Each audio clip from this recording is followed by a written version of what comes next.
بسم الله الرحمن الرحيم يا أيها المزمل قم الليل إلا قليلا نصفه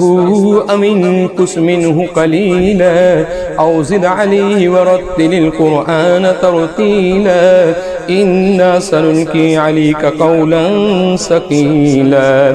إن ناشئة الليل هي أشد وطئا وأقوم قيلا إن لك في النهار سبحا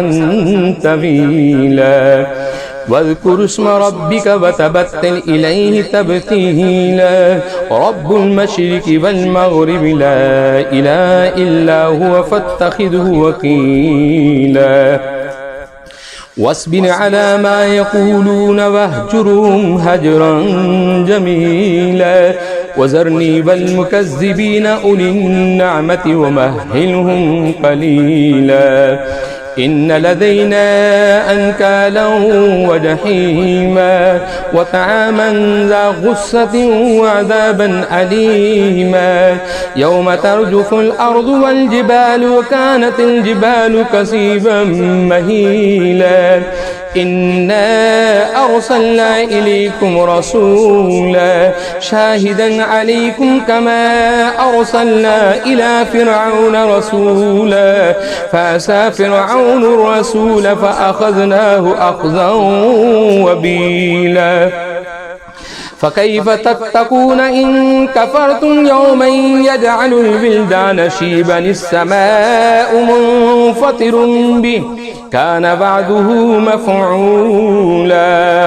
إن هذه تذكرة فمن شاء اتخذ إلى ربه سبيلا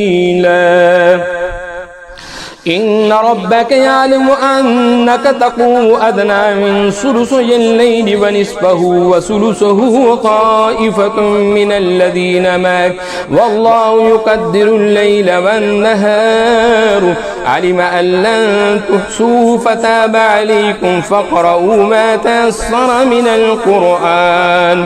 علم أن سيكون منكم مرضى وآخرون يضربون في الأرض يبتغون من فضل الله وآخرون يقاتلون في سبيل الله فاقرؤوا ما تيسر منه وأقيموا الصلاة وآتوا الزكاة وأقرضوا الله قرضا حسنا وما تقدموا لأنفسكم من خير